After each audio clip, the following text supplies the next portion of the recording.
The smell of burning wood and river mud hung over Caldwell Parish, Louisiana, in the winter of 1873, a scent that meant different things depending on which side of the color line you stood on. For some, it was the smell of progress, of sawmills and commerce, of a South slowly stitching itself back together after the war. For others, it was the smell of warning, of homes reduced to ash in the night, of a world trying to remind you that your freedom had an expiration date. Solomon Hatch had known that smell his whole life. He was born in 1840 in the low country outside Oak, the son of a woman who could read the Bible by firelight and a father who'd been sold away. Before Solomon could form a memory of his face, he grew up working iron, first in the yards of the man who claimed to own him, then, after the war ended and the world cracked open like a seed, in a small shop of his own on the edge of Caldwell Parish, where he shod horses and bent metal and built things that lasted. His hands were wide and scarred and precise.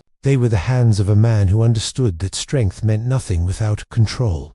Solomon had done everything the law asked of him after emancipation. He registered to vote in 1867, standing in a line that stretched around a courthouse building under a sky white with August heat. He helped organize a civic league that met on Sunday evenings in the back of the Second Baptist Church, where freed men and women discussed candidates and crop prices and what their children might one day be allowed to become. He'd even written a letter to the state Republican committee in Baton Rouge, asking for protection from the armed patrols that had started appearing on the roads outside town. Men with rifles and no badges who showed up wherever black families tried to exercise the rights that the Constitution had given them. The letter was never answered. By the fall of 1872, Caldwell Parish had become something no law described, but everyone understood. A place where the words on paper and the reality on the ground had separated so completely that they existed in different worlds. Congressman after congressman in Washington spoke about Reconstruction and justice and the New South. Down in the Low Country, the Consolidated Brotherhood of Southern Redemption, which everyone simply called the Brotherhood, burned, beat, and terrorized with the confidence of men who knew no consequence was coming. Their leader was a man named Colonel Augustin Prevost. Prevost was 51 years old, the son of a sugar planter, a former Confederate cavalry officer who'd come home from the war with a grudge he wore like a second skin. He was not the kind of villain who raged. He was the kind who smiled, who shook hands with federal officials during the day and dictated raid schedules by lamplight at night. He owned 1,400 acres in the parish, employed 24 laborers. He paid exactly what the law required, and not 1 cent more, and sat on the vestry board of the Episcopal Church, where he was known for generous donations to the Bell Tower Fund. Respectability was his armor. His public face was so carefully constructed that even men who suspected the truth could not find the seam where the mask met the man. Solomon had collected evidence against Prevost for 2 years. He'd built a network the way he built ironwork, piece by piece, with patience and precision. He had names. He had testimony from 3 men who'd ridden with the Brotherhood and then quietly stepped away, frightened by what they'd seen. He had dates and locations of 11 separate raids. He had the name of the sheriff, a man named Duplessis, who received a monthly envelope from and in return looked at the horizon whenever anyone tried to file a complaint. What Solomon didn't have was anyone willing to listen. The federal garrison in the parish had been reduced from a company to a skeleton unit of 12 soldiers under a young lieutenant named Ashworth, who was 23 years old, homesick for Ohio, and had clear instructions not to inflame local tensions. The phrase "not inflame local tensions" had become the federal government's favorite way of saying do nothing while black citizens bled. Solomon was not a violent man by nature. He believed in the machinery of law, the way a blacksmith believes in the machinery of the forge. He understood that fire could shape things, but only if you controlled it. What he'd slowly come to understand, through 2 years of watching and gathering and waiting, was that the machinery had been deliberately broken. The sheriff was owned. The courts were closed to black testimony. The soldiers had been ordered into arrest. The system wasn't failing. It was succeeding at its actual purpose, which was to make black freedom conditional and revocable at any time. In December of 1872, the Brotherhood burned the schoolhouse on Millbrook Road. The teacher, a woman named Addie, had been holding evening literacy classes for adults because she understood that reading was the thing they feared most. The way a key fears the lock it was made to open. Addie survived the fire because she was not inside when it started. She was warned by a child who'd seen men moving in the dark. She watched from the tree line as a decade of donated books became light and smoke and falling ash. Nobody was arrested. A week later, a Republican organizer named George Turrow was dragged from the road outside his farm at dusk by 4 riders and beaten with leather straps until 2 ribs cracked and his left eye swelled shut. He was left in a ditch with a note pinned to his coat that read, "Remember your place." Turrow crawled to a neighbor's house before sunrise. He reported the attack to Sheriff Dup, who wrote something in a ledger and then looked out the window and said he hadn't personally witnessed anything. Solomon heard about George Turrow in the morning and felt something shift inside him, the way a beam shifts when the weight finally exceeds what it was built to hold. He began to make a different kind of plan. Through a Creole merchant named Edouard Blanc, who'd lost a son in the war fighting for the Union and who hated the Brotherhood with a cold fury he'd learned to disguise, Solomon obtained something he had not sought, an invitation. The Brotherhood held its organizational meetings twice a month in a tobacco barn owned by a man named Sergeant Wilkins, a former infantryman who'd fought for the Confederacy and kept the title out of nostalgia. The meetings were hooded affairs, robes and ritual, and the particular theater of men who needed ceremony to convince themselves that cruelty had dignity. Blanc knew a man who knew a man. Solomon was given a robe and a time and told to say nothing unless spoken to stand in the outer ring, to observe. He understood the risk with perfect clarity. Discovery was not just death, it was the kind of death designed to send a message. His body would be found somewhere visible, and the manner of his dying would be a warning to every black family in the parish. He thought about this for 3 days. He sat in his shop in the evenings after the work was done, alone with the smell of iron and ash, and he weighed the cost against the cost, against George Turrow in the ditch, against Addie Fontanet, watching her books burn, against all the names he knew, and all the names nobody would ever know because the people who carried them had disappeared into the Louisiana dark without a record. He went on a Tuesday in January. The night was cold in the way. Louisiana winters are cold, not the hard killing cold of the north, but a damp chill that got into the joints and the lungs and reminded you that the earth was not particularly concerned with your comfort. Fog moved between the cypress trees along the road to Wilkins's barn. Solomon rode carefully, the white robe folded under his arm until he was close enough to see the light through the barn slats. Then he stopped and dressed in it, and told himself to breathe. Inside, 26 men stood in a rough circle around a lantern on a barrel. Their hoods were decorated with symbols, crosses and stars and crude figures that were meant to represent something sacred and only managed to represent fear. Solomon positioned himself in the outer ring near the eastern door, the way a man does when he's already decided how he's leaving. Prevost stood at the center. He was shorter than Solomon had expected, compact and deliberate in his movements, with the particular stillness of a man who'd learned that silence was more intimidating than noise. He spoke without raising his voice. "Brothers," he used the word the way a gavel uses the bench. "There is a meeting scheduled for the 14th, a voter registration assembly at 2nd Baptist, organized by the Civic League. We will remind the organizers what consequences look like." The laughter that moved through the circle was not angry laughter, it was administrative, the sound of men discussing a task they found routine. Solomon stood in the outer ring and breathed, and understood in his body, not his mind, in the place below thought where certainty lives, that this was the last moment before everything changed. He also understood something else, that he had not come here only to observe. He had come here because some evidence cannot be gathered from the outside, because sometimes you have to be inside the fire to understand what it is burning. He moved through the inner ring slowly, the way a man moves when he belongs somewhere, which is to say without urgency or hesitation. Prevost was 4 feet away when Solomon reached the circle's center. He pulled back his hood. The barn went quiet, the way a room goes quiet when something impossible happens, when reality makes a sound like tearing cloth. Prevost's face did what faces do when they confront the thing they never believed would come. It went through confusion, recognition, calculation, and finally a particular variety of fear that belongs only to men who have never personally experienced it before. "Good evening, Colonel." Solomon's voice was steady. He had not planned the words. They arrived because they were true. He drew the revolver he had kept since the war, a heavy, well-maintained Remington that had never misfired in 11 years. He held it with the precision of a man who understood instruments.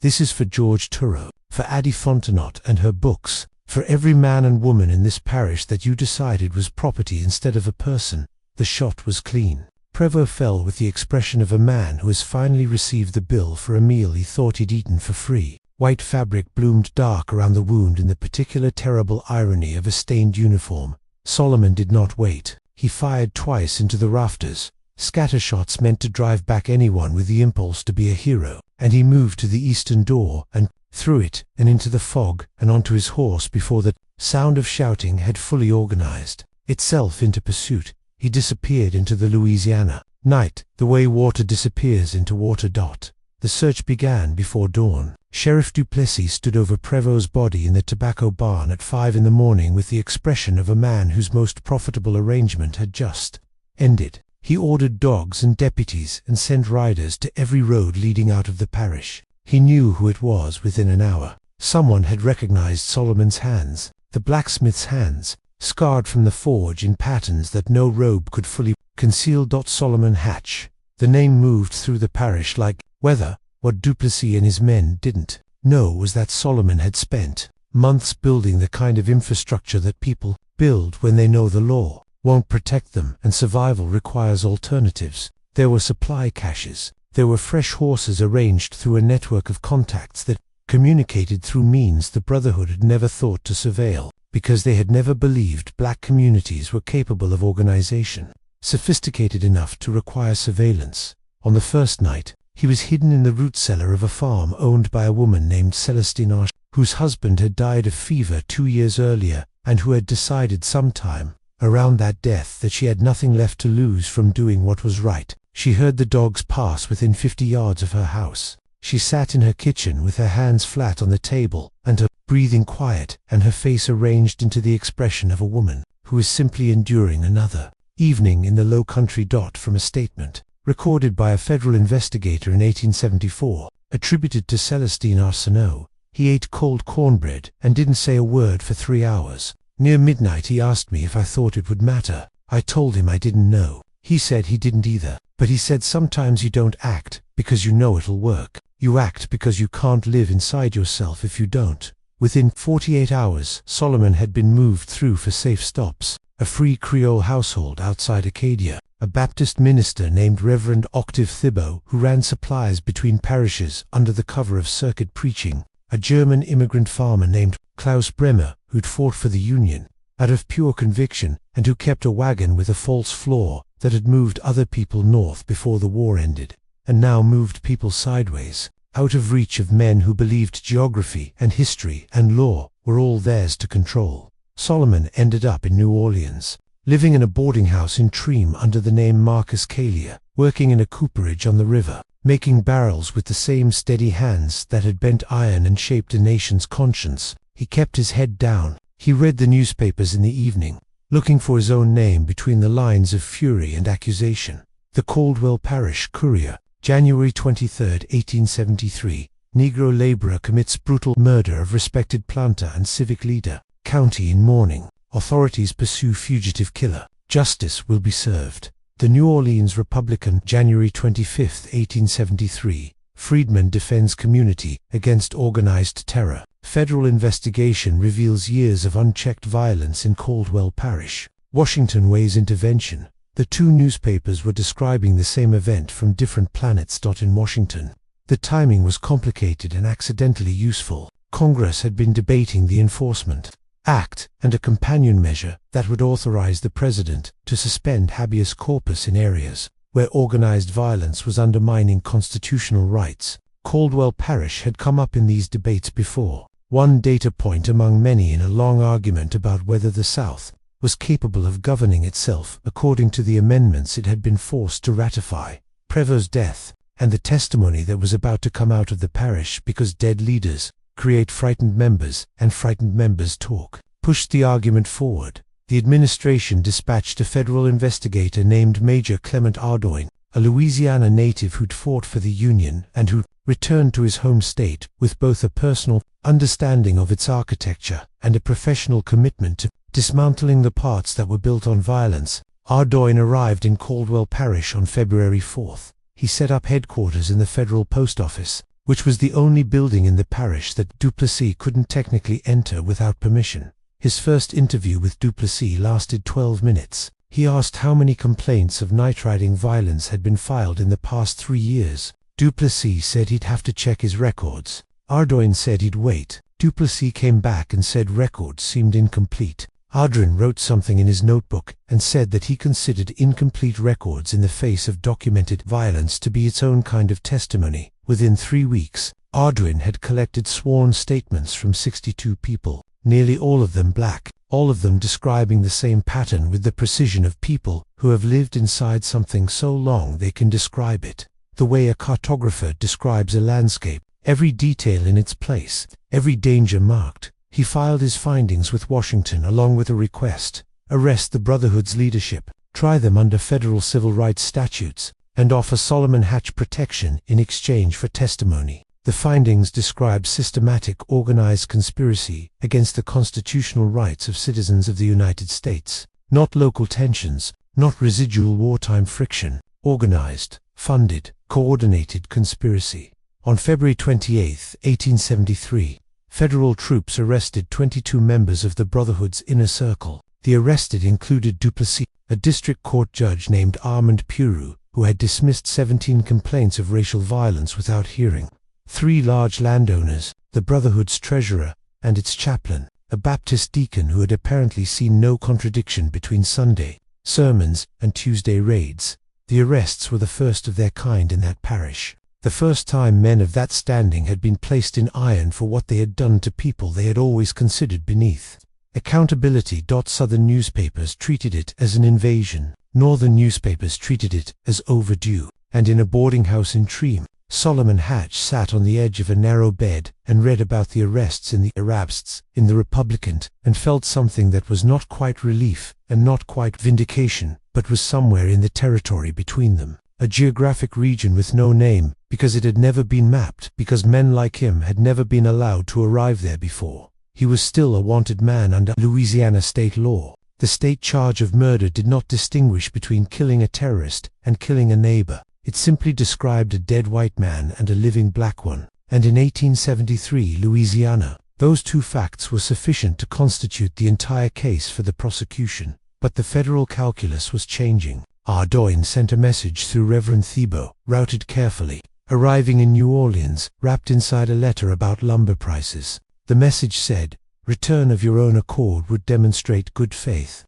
Federal jurisdiction may offer protection that state courts will not. The timing is now, before political winds shift." Solomon considered this for a week. He walked along the levee in the evenings, watching the river move south toward the Gulf, carrying everything the land couldn't hold. He thought about his mother in Opelousas, and his shop in Caldwell Parish, and the 14 people whose names he carried in his memory, because they'd disappeared or been broken by men who were now in federal custody. He thought about what it meant to win something, and whether winning something fragile was worth the cost of the winning. He crossed back into Caldwell Parish on March 8, 1873, arriving at the federal garrison at first light, alone, carrying nothing except a letter addressed to Major Ardoin, and the particular kind of composure that belongs to people who have decided not to be afraid of the outcome.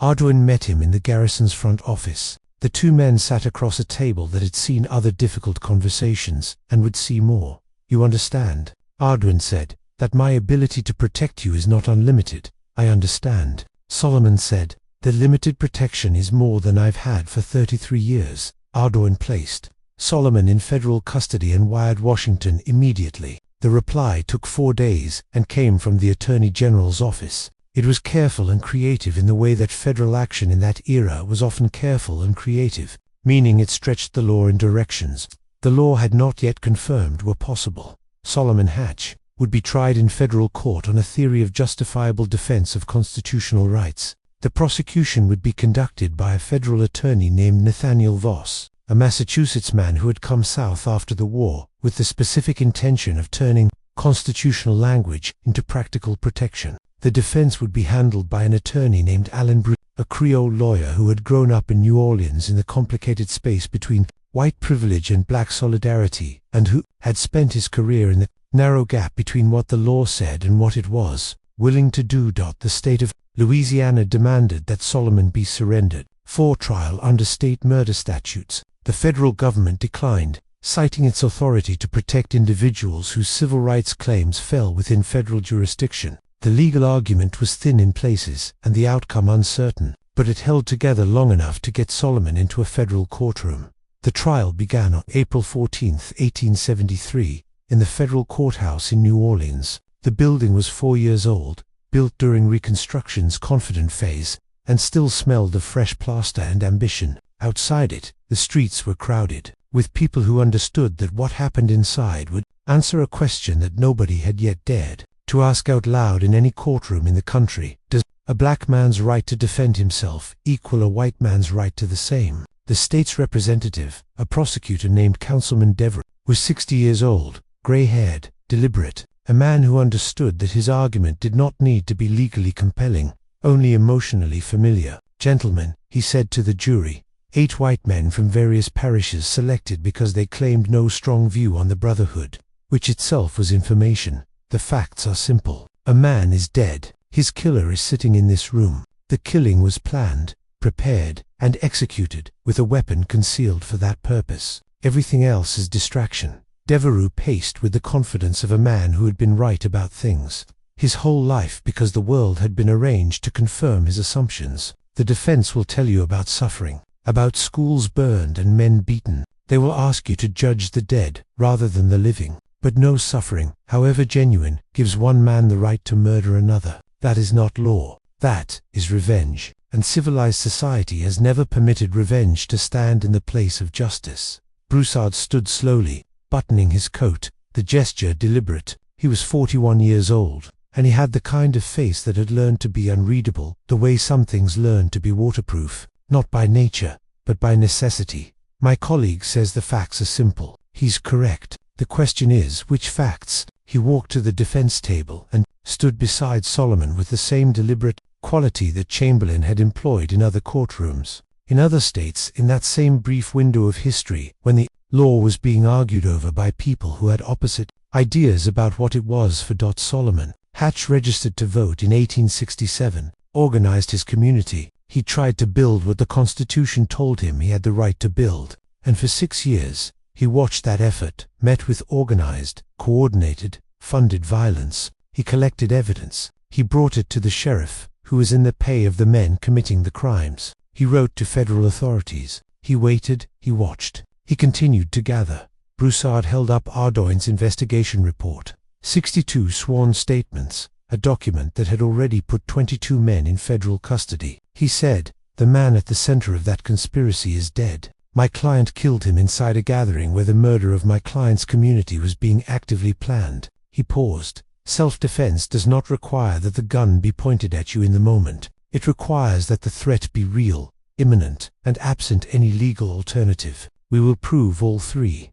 The first witnesses were called the following morning. Celestine Arsenault testified in a voice that did not waver. She described the Brotherhood's activities in the parish with the calmness of a woman who has rehearsed what she knows for a long time in the privacy of her own kitchen and is now simply allowing the rehearsal to become public. She described what had been done to her neighbor's barn, to the schoolhouse on Millbrook Road, to George Toureau. She described filing a complaint with Duplessis after the Toureau incident and being told that she had not personally witnessed anything and should be careful about making accusations she couldn't support. Devereux's cross-examination focused on the obvious. "You provided shelter to a fugitive wanted for murder. I provided shelter to a man defending his community," she said, "when no one else would. You were aware of the charges against him. I was aware of the charges against the men who burned our school and left George Toureau in a ditch. I was less certain those charges would be pursued."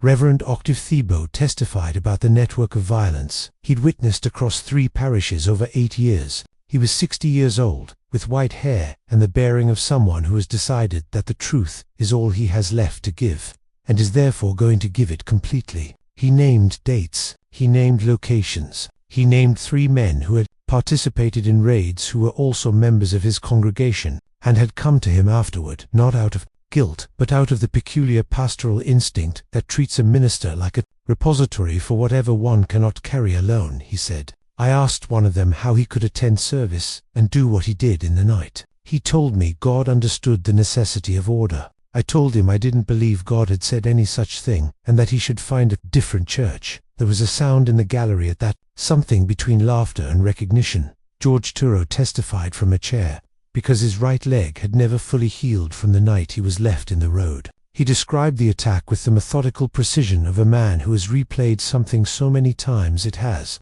become a kind of formal record. He described the voices, the instructions to stop organizing, the warning that the next visit would not leave him in a condition to walk away. Devereaux asked him why he hadn't fought back. Turo looked at him for a moment before answering. He said, "I am going to assume that is a genuine question. There were 4 of them. They had weapons. I had nothing but my right to be on a public road, which, as you've seen, did not constitute protection." The laugh that moved through the gallery was sharp and brief, and immediately suppressed by the judge's gavel. Ardoin presented his investigation findings: 62 witnesses, 11 documented raids, financial records showing disbursements from Prevost's estate accounts to men who had no other identifiable connection to him, coded correspondence planning specific operations. He described the Brotherhood not as a social organization with occasional violent tendencies, but as a paramilitary structure with explicit political objectives: the elimination of black political participation in Caldwell Parish, and the restoration of labor and social control through terror.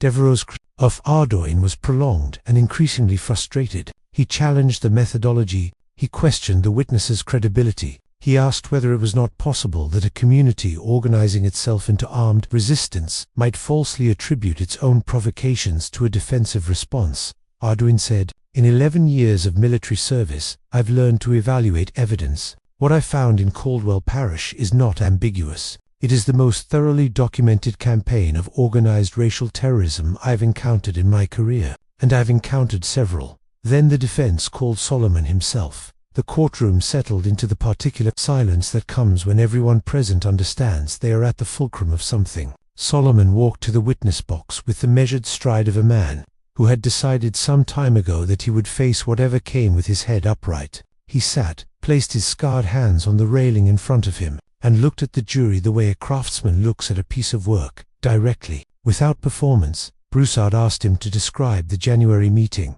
Solomon did. He described the robe, the fog on the road, the barn and the lanterns and the hooded circle. He described Prevost at the center, describing plans for the disruption of a voter registration assembly. He described making the decision to move forward. Why? Broussard asked. Solomon thought about it for a moment. Because I had been collecting evidence for 2 years and had nowhere to take it. Because the man at the center of that circle had ordered violence against my neighbors and had never faced a consequence. Because on the night of January the 8th, I heard him plan the next attack, and I understood that if I walked out of that barn without acting, people I knew and cared for would be hurt again and nothing would change. Was it your intention to kill Colonel Prevost when you entered that barn? No. Solomon paused. I intended to end the threat. I'd hoped there might be another way. When he recognized me, I understood there wasn't. Devereaux's cross-examinations circled and pressed. You admit you entered with a weapon. I entered knowing that if I was discovered, I would be killed. You admit that death was not accidental. I admit that. When a man who controls an organization that has burned schools and beaten citizens looked at me and understood exactly what I'd seen and what I knew, I made a choice to survive. Devereaux leaned forward. You took it upon yourself to be judge, jury, and executioner. Solomon met his eyes. I took it upon myself to defend my life and my community. When every legal institution responsible for that defense had either failed or been deliberately turned against us, I would rather have used the law. The law was not available to me.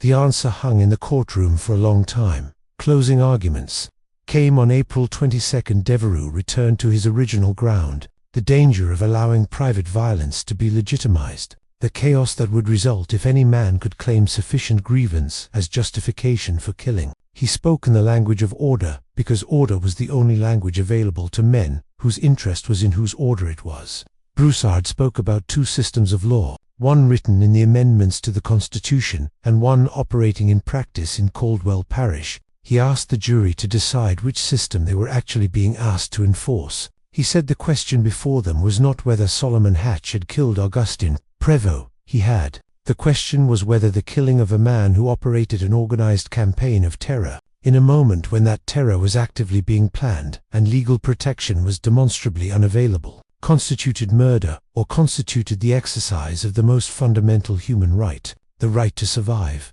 He said, "The law has a doctrine of necessity. It recognizes that human beings in desperate circumstances sometimes face choices between two wrongs and must choose the lesser. What you are being asked to decide is whether that doctrine applies to a black man defending his community against organized white violence, or whether necessity is a privilege that belongs only to some. The jury retired on the afternoon of April 22nd. They deliberated for 2 days. On the morning of April 24th, they returned out. The foreman was a shoemaker from St. Tammany Parish named Hartwell Broom. He stood with the particular formality of a man who understands that what he says next will outlast him. On the charge of murder in the first degree, we find the defendant not guilty. We find that the defendant acted in justifiable defense of his life and constitutional rights under circumstances where legal protection had been deliberately and systematically denied. The gallery split down its invisible center line. Black spectators wept and embraced. White spectators moved toward the exits in expressions ranging from fury to stunned disbelief. Federal troops held the doors and the judge's gavel cracked until the building settled back into something resembling order. Solomon sat at the defense table for a long moment after the verdict was read. His hands were flat on the table's surface. He was looking at them. Broussard put a hand on his shoulder. The gesture was brief, professional, and also something more than that. Solomon was free. The word felt strange in his mouth, stranger even in his body, where it had to find room among all the things that had not changed and would not change simply because 12 men in a room had agreed on a set of words. He returned to Caldwell Parish in May, traveling under federal escort, moving back into his house, which had been searched twice in his absence, and left in the kind of organized disorder that means someone was looking for something and also sending a message. He cleaned it methodically and reopened his shop, and the first morning he was back. A line of 5 horses waited outside for shoeing, 3 of them from black households and 2 from white ones, the 2 white owners having apparently calculated that his skill was worth tolerating his survival. The verdicts in the Brotherhood trials came in June and July. 14 of the 22 arrested were convicted on federal civil rights conspiracy charges. Sentences ranged from 8 months to 4 years, proportions that felt light against the weight of what had been done but were unprecedented against the history of what had been punished, which was nothing. Duplessis was convicted. Judge Pirou was convicted. 3 of the major landowners were convicted. The political backlash was immediate and built like weather. Southern Democrats in Congress introduced resolutions calling the federal action an unconstitutional occupation. Northern moderates began to waver, citing fatigue and cost, and the practical difficulty of maintaining occupation indefinitely. Solomon read about the wavering in the newspapers and felt something he recognized from the forge, the sensation of metal cooling, of the window for shaping it closing. He wrote a letter to Major Ardoin in October of 1873, by which time Ardoin had been reassigned to Texas. The letter said, "The trial gave me my life. I do not underestimate what that means. But I watched the troops reduce and the sheriffs return to their old ways, and I understand that legal vindication is not the same as actual safety. I won a case in a courtroom. The thing that made the case necessary is still here, wearing different clothes. It shakes hands differently now. It uses property law instead of leather straps. But it knows what it wants, and it is patient." By 1875, the Brotherhood had been formally disbanded. Its members had not changed their beliefs or their objectives. They had simply updated their methods. White paramilitary clubs appeared at polling places during elections, not in robes this time, in ordinary clothes, with rifles kept at a casual, technically legal angle. Voter registration in Caldwell Parish among black citizens dropped from 412 in 1872 to 61 in 1876. Solomon continued to work. He trained 2 apprentices, young men from the parish, whom he taught iron and also taught the other things: how to read the room, how to calculate risk, how to build things that last. He married a woman named Josephine in 1876, a schoolteacher from Natchitoches, who had been teaching in defiance of every obstacle placed in her way and who recognized in Solomon someone who understood. That defiance was not the same as anger but was something steadier and harder too. extinguished their children, 2 sons and a daughter, grew up in a house where the story of the trial was told plainly, not as legend, not as caution, but as fact. This happened, this is what it cost, this is what it meant, this is why it was not enough, and this is why it was necessary anyway. In 1877, when the last federal troops withdrew from Louisiana under the terms of the agreement that ended the disputed presidential election and effectively ended Reconstruction in the South, Solomon moved his family to New Orleans. Caldwell Parish without federal protection was a different calculation. The Brotherhood's successors were organized, patient, and no longer constrained by the presence of soldiers who had at least provided the friction of accountability. He opened a new shop in New Orleans. He paid his taxes. He kept his head down in the ways that survival in that era required, and he kept his head up in the ways that preservation of self required. He never stopped reading, never stopped talking to his children about what they were living inside and why, never allowed the slow compression of the world around them to become invisible by becoming familiar. From Josephine Hatch's diary, November 1879, Solomon came home tonight and said he'd read that the state legislature had passed a measure requiring separate railroad cars. He sat at the table for a long time without speaking. I didn't ask him what he was thinking. I already knew. He was measuring the distance between where we were and where we'd been, trying to understand how the same ground could go both directions at once. I made coffee and sat beside him, and we stayed there until the lamp burned low. He lived until 1916. Dying at 76, outlasting almost everyone who'd been in that barn on the January night in 1873, outlasting Reconstruction and the hope it carried, and the machinery that dismantled it, outlasting the specific individuals who had tried to make his existence conditional. He did not outlast the conditions they'd worked to restore. His obituary in the New Orleans Picayune described him as a skilled craftsman and longtime resident of the city. There was no mention of the trial. His family kept the story alive the way families keep things alive. When the official record has decided not to bother, his granddaughter, a woman named Miriam, told a researcher in 1967, during a period when the country was again arguing about whether constitutional rights were self-enforcing or required someone with power to decide to enforce them. My grandfather used to say that freedom isn't a thing you're given once and keep. It's a condition you have to defend every single day. Sometimes loudly and sometimes quietly, and sometimes at a cost you didn't agree to pay, but that arrives anyway. He said the trial told him the law could recognize his humanity, and then the next 40 years showed him that recognizing something and protecting it are very different operations.